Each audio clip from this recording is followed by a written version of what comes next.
James Bond about to be killed off? Hi, good morning, Neil Sean here. It's a dark day, in fact, isn't it, girls? James Bond about to be killed off. We know he's been killed off many times, or almost, of course, in those spectacular films like Goldfinger, From Russia with Love, Dr. No. And as we told you here on the show, they're going to be celebrating a major anniversary in 2022. We won't say the age of the series because it just makes you feel ancient, doesn't it? For those that remember, of course, James Bond bursting onto the big screen way back in the early 60s, it was something to marvel. He was a brand new star in, of course, Sean Connery. And who could forget, of course, all those wonderful gadgets that we all thought, we're never just talking to things like that. And guess what? We're all talking into things like that on phones, iPads, watches, that sort of stuff. So James Bond was truly groundbreaking. The other thing, of course, about James Bond was that he was deemed as something of a ladies' man. All of the James Bond, of course, have enjoyed the delights of so many female fans, shall we say. I've been lucky enough to meet quite a few Bond girls, let me tell you. The gorgeous Britt Eklund, Jane Seymour, oh gosh, so many, even the modern day ones with all the foreign names that I can't remember.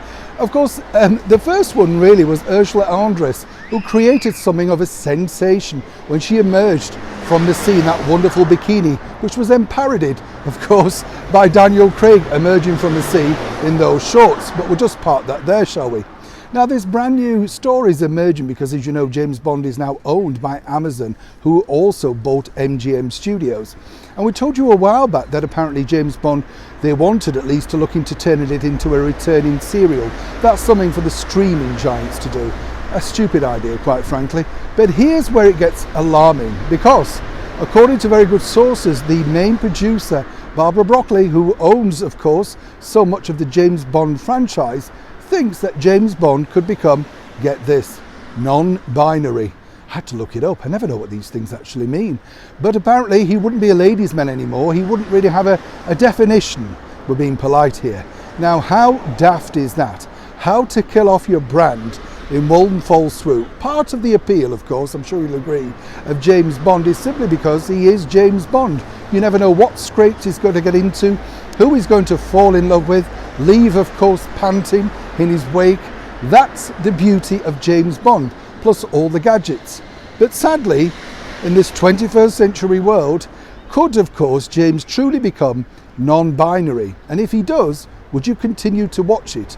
Or will this be the final outing for James Bond? And was Daniel Craig right to get out? Because according to a very good source, Daniel apparently was told of this ongoing project and felt it seriously wasn't for him. Perhaps it wasn't a good time to die, as the title of the latest film claims. Let me know as ever what you think in the comments below. I'm sure they're going to be fiery. Neil Sean in the heart of London.